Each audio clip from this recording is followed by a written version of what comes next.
Halo teman-teman, kembali lagi ke channel YouTubeku, Denijan Benuria.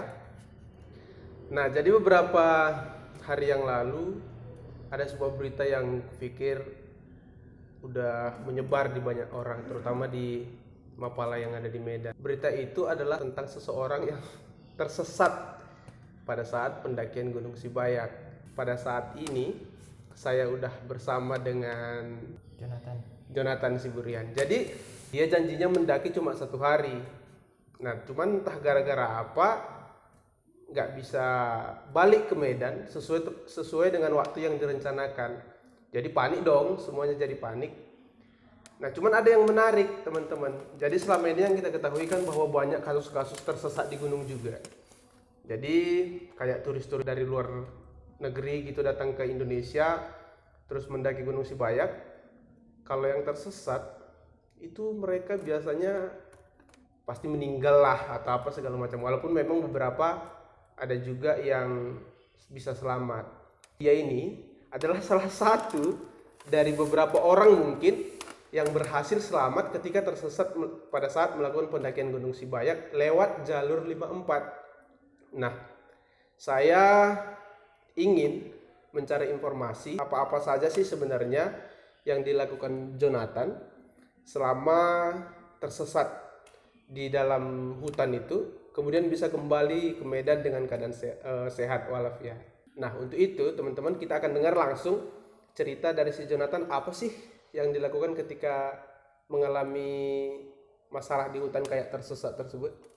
Kira-kira apa yang Jonathan lakukan? Nah, jadi awalnya kan rencana saya sendiri mau mendaki itu kan pulang hari. Jadi berangkat pagi pulang sore. Jadi perlengkapan yang saya bawa pun sebenarnya cuma perlengkapan yang seadanya aja. Jadi nggak bawa tenda, nggak bawa sleeping bag, dan nggak bawa perlengkapan masak. Ya. Dan paling fatal sih sebenarnya nggak bawa parang kemarin itu kan. Jadi ketika sampai di satu tempat di Pandan-Pandan, ada orang bilang seperti itu, ada simpang ya ke kanan dan ke kiri.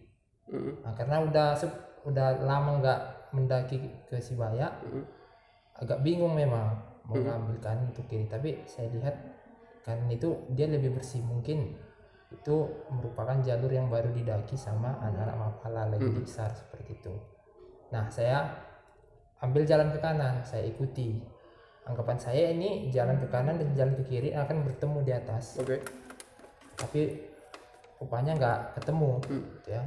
Akhirnya setelah saya sadar, saya sudah tersesat. Dan sempat juga saya kemarin itu kena jerat babi hutan. Nah, disitulah saya betul-betul sadar bahwa ini bukan jalur anak Mapala tapi ini jalur pemburu. Itu kira-kira pukul berapa? Pukul berapa kira-kira mulai hilang jalan? Sampai simpang saya sekitar pukul 2 sore. Kemudian masuk ke jalur yang sebelah kanan itu sampai ke daerah yang paling tertinggi itu udah sampai pukul 3. Jadi dari simpang itu udah hampir 1 jam perjalanan memang ya. Disitulah saya coba untuk menghubungi teman saya kan, Denny kan. Kemudian tidak dijawab. Nah, dan kondisinya pun sinyal saat itu memang sangat lemah. Jadi akhirnya saya putuskan untuk jalan lagi mencari jalur supaya balik ke simpang yang semula itu tadi. Nah, itu jadi ketika udah sampai saat itu, ketika itu kan jam 3, udah jam 3 udah mulai belok itu ke kanan. Kemudian berapa lama berapa lama sih sampai memang memutuskan ini udah benar-benar salah jalan gitu? Ya, intinya sampai jam 3 itu nggak ada respon dari yang telepon tadi si Denny. Terus juga saya pun udah merasa juga posisinya udah nggak tahu mau kemana lagi, kaki pun udah rasanya udah sangat capek dan udah lemas, gitu kan. Akhirnya sekitar pukul 4 aku putuskan supaya berhenti. membuat bivak gitu lah. Oke, jadi pukul 4, jadi kurang lebih 1 jam perjalanan menyusuri jalan yang salah itu. Kemudian sampai akhirnya karena udah jam 4 dan itu udah sore menurutku gitu ya, akhirnya memutuskan untuk berhenti. Nah, ketika berhenti itu apa aja yang dilakukan? Yang terpikir sih langsung buat bivak. Buat bivak Alam. Ya udah itulah buat bivak, berhenti, kemudian mencari tanaman-tanaman yang berdaun lebar. Contohnya kayak kemarin itu banyak pakis kan. Jadi ngambil pakis kumpulkan, kemudian dibuat menjadi atap gitu, disulam-sulam seperti itu seadanya, kemudian alasnya pakis juga gitu. Jadi sekedar supaya melindungi kepala dari dari air hujan sama tempat duduk aja, simpel itu aja. Kenapa akhirnya memutuskan untuk berhenti? Apa yang mendasari? Karena itu kan masih jam 4 sore tuh. Jadi seandainya pun itu dilanjutkan atau apa segala macam, mungkin terkejar lah entah sampai jam 6 atau apa segala macamnya. Kenapa memutuskan berhenti dan membuat bivak di situ? Pertama memang kaki udah sulit lah untuk jalan panjang ya kan. Karena udah ngepres sekali, mulai dari simpang itu sebenarnya udah lari-lari juga. Udah lari-lari dan beberapa kali jatuh kan. Jadi kaki udah lemas. Dan juga kondisinya situ kabut udah turun. Kabut udah turun dan hujan udah turun. Dan aku udah bingung kan mau kemana kan gitu. Sementara GPS ku mati gitu kan. Jadi ya udahlah, aku pikir ini nggak ada cara lain, aku harus berhenti di situ. Harus buat bivak di situ. Itu kan mulai membuat bivak jam 4. Itu berapa memakan waktu berapa lama sampai bivaknya udah benar-benar selesai, udah benar-benar siap untuk dihuni? Sampai jam 6 kayaknya. Jam 6 aku pikir sebenarnya bivaknya nggak selesai juga sampai jam berapa. Aku pikir nggak selesai karena untuk membuat bivak yang agak lumayan safety itu agak butuh waktu yang agak lama kan. Tapi aku pikir jam 6 aku lihat kabut udah makin tebal dan langit pun udah makin gelap, pikir udah cukup segitu aja lah. Jadi sampai jam 6 itu udah selesai, aku udah nggak kemana-mana lagi, udah stay di bivak aja. Berarti selama udah sampai jam 6 itu memutuskan ya udah bertahan di bivak aja gitu ya. Jadi selama jam 6 itu kan artinya kalau aku pribadi udah pasti putus asa itu, karena begitu udah ada di dalam bivak, kemudian nggak tahu mau kemana, orang yang mau dihubungi juga nggak tahu siapa, terus alat-alat yang digunakan juga kayak GPS tadi yang kau bilang itu juga udah mati segala macam. Nah, apa yang terfikir di pikiranmu pada saat berada di dalam bivak itu? Ya, yang kupikirkan banyak ya, artinya banyak hal-hal yang muncul spontan lah gitu di kepala ya, misalnya kayak orang tua, terus juga seandainya aku bawa ini, aku juga ngajak kawan, aku juga persiapannya matang, banyak seperti itu. Jadi ada perasaan penyesalan kayak gitu kan. Atau kayak kenapalah tadi aku nggak langsung, kalau udah merasa ini jalannya nggak benar, aku langsung balik ke titik yang simpang itu tadi gitu kan. Kenapa harus aku lanjutkan kayak gitu. Perasaan penyesalan itu yang banyak terpikir gitu. Nah, sebelum belok itu ke kanan, kau naruh tanda nggak kira-kira di simpang itu? Jadi kan biasanya kalau kita mendaki gunung kan, kalau kira-kira ragu akan jalan gitu kan, biasa kan kita taruh string line atau penanda apa segala macam. Nah, ketika memutuskan untuk belok ke kanan, sedangkan jalan ke kiri juga kan ada itu kan. Nah, waktu memutuskan belok ke kanan, taruh tanda nggak di belokan itu? Nggak ada taruh tanda. Hanya saja ketika udah sampai ketika aku rasa udah sampai di tempat yang paling tinggi itu dan merasa udah tersesat, situ aku mulai kasih tanda di pohon. Jadi mulai feeling udah nggak bener, udah mulai nggak, ini jalan nggak bener ini, terakhir ya udah ditaruh string line gitu ya. Tanda yang ditaruh apa? Gesekan di pohon aja pakai pisau gitu kan. Pisau kecil. Ditaruh tanda di pohon biar nanti sekalipun mau memutuskan balik ada. Iya benar. Di sana hujan nggak? Sampai jam 9 malam hujan, mulai dari jam 4 sore hujan terus. Jadi mulai dari jam 4 sore itu pas bangun bivak pun udah hujan? Sebenarnya udah hujan. Sejak bangun wifi itu udah hujan terus. Ya. Jadi gimana tuh bertahan? Sedangkan kan kau dari Medan itu kan cuma bawa satu pasang. Iya. Satu pasang baju. Jadi gimana caramu? Otomatis kalau tetap pakai baju itu pasti udah basah dong, dan menurutku kalau udah basah udah pasti menggigil. Apa yang kau lakukan waktu saat hujan itu turun? Aku cuma sebenarnya bawa satu baju kaos saja. Satu baju kaos. Satu potong baju kaos. Jadi untuk mengakalinya kan hujan terus sampai jam 9 malam hujan terus. Kalau aku pakai pasti sia-sia kan gitu. Jadi aku buka baju cuma pakai boxer aja. Terus aku punya minyak kem-kem itu ya, minyak karo itu. Kemudian aku oleskan ke semua badanku. Kebetulan pada saat itu banyak juga agas. Agas itu kan apa namanya, gigitannya itu kan sakit juga kan, mengganggu kan sore-sore. Jadi dari rambut sampai ujung kaki, telapak kaki aku oles minyak. Nah, setelah oles minyak, ya udah aku bertahan seperti itulah, jongkok gitu. Bertahan terus sampai hujan itu berhenti sekitar jam 9 ya. Jam 9 malam ya. Untuk logistik makan gimana? Makan, minum? Dari Medan cuma bawa satu bungkus roti. Kemudian juga ada snack sukro, kacang sukro kayak gitu ya, ada 2 bungkus. Terus juga ada susu 1 kotak, kemudian ada Yakult 1 kotak juga kan, dan apa namanya, air minum 1 botol aqua gede itu yang besar ya. Itu nggak habis waktu proses pendakian dari bawah, itu belum habis air aqua belum habis. Jadi air aquanya bisa masih bertahan sampai malam itu, sampai pagi pun masih bisa, sampai masih ada pagi ya, masih bertahan masih ya. Nah, ketika hujan berhenti jam-jam 9, sempat berpikir nggak, maksudnya ada sempat membuat rencana-rencana nggak? Karena itu udah jam 9, hujan juga udah berhenti. Udah nyusun rencana nggak besok mau ngapain atau malam itu mau ngapain di situ? Sempat juga berpikir mau langsung bergerak juga malam itu. Artinya kalau aku nunggu terlalu lama di sini bisa jadi berbahaya, makanan kan nggak cukup lagi. Terus yang kedua, berencana memang berpikir besok aku harus cari tempat tertinggi.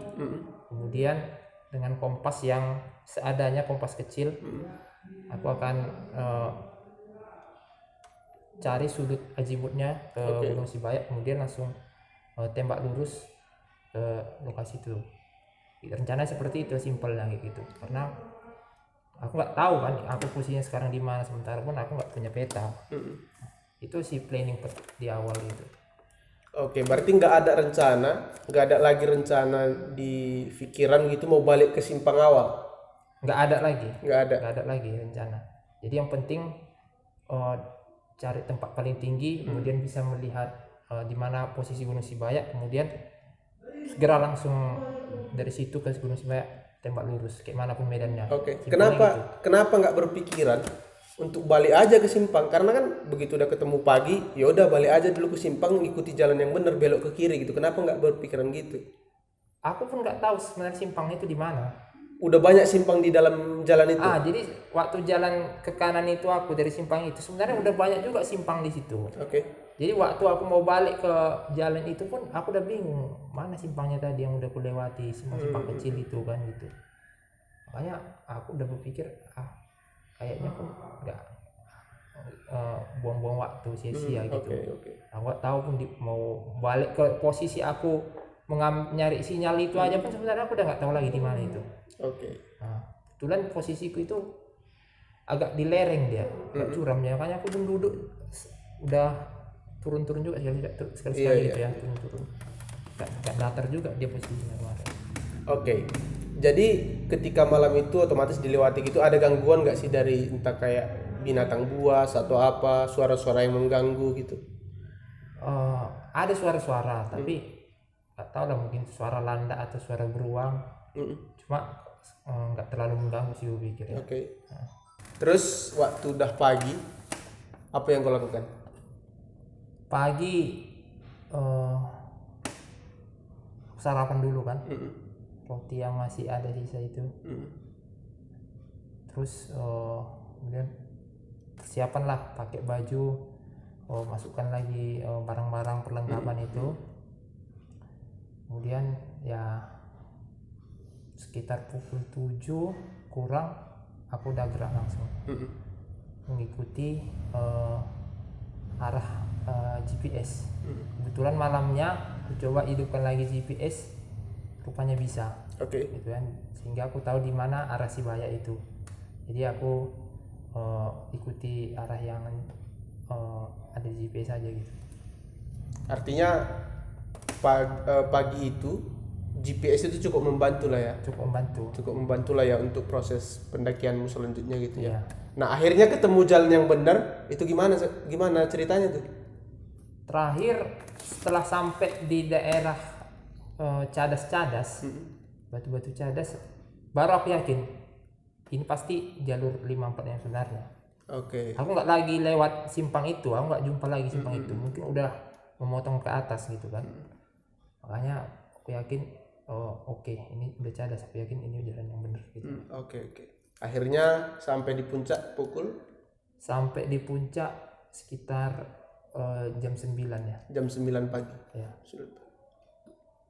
Nah, kau ada tips nggak kira-kira sama teman-teman yang nonton video ini, atau mungkin nanti untuk teman-teman yang ke hutan gitu ya, mengalami hal yang sama, kau punya tips nggak ke mereka supaya bisa bertahan hidup di hutan sekalipun memang dalam keadaan tersesat? Ya, intinya aku pikir soal safety yang pertama, safety first. Artinya seberapa yakin pun kita melakukan pendakian itu, atau seberapa sering kita udah melewati jalur itu, pastikan harus safety. Utamakan safety dari yang lain gitu. Bawalah perlengkapan seaman mungkin. Pikirkanlah risiko yang terbesar, kira-kira gitu kan. Terus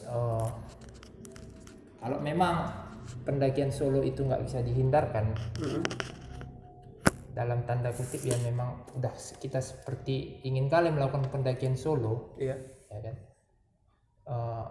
pikir ya itu tadi, tetap safety itu yang menjadi terutama. Artinya ya mau kemana pun, mau setinggi apapun gunungnya, mau segimana pun hutannya, harus tetap safety gitu ya.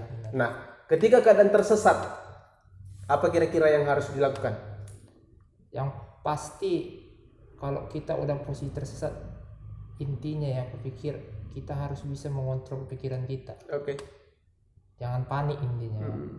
Artinya kita harus bisa mengendalikan diri kita. Artinya kalau memang udah kita rasa kita nggak mampu lagi, jangan dipaksakan. Berhenti, dan kalau dirasa udah gelap ya, sebaiknya segera buat bivak. Ya. Kalau jangan dirasa mungkin 1 jam lagi.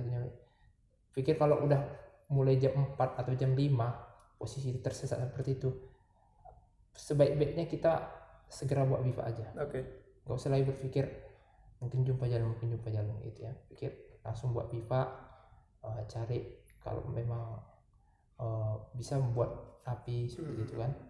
Jadi itu teman-teman, cerita dari si Jonathan yang berhasil selamat, yang berhasil keluar dari tekanan berada di hutan pada saat itu. Jadi dia berpesan nih, jadi sebisa mungkin apapun keadaannya di hutan gitu ya, walaupun keadaan tersesat, keadaan apapun segala macamnya, usahakan tetap tenang gitu ya. Bukan juga kita mengamini bahwa ke hutan itu bisa kayak seliwiran-seliwiran gitu ya.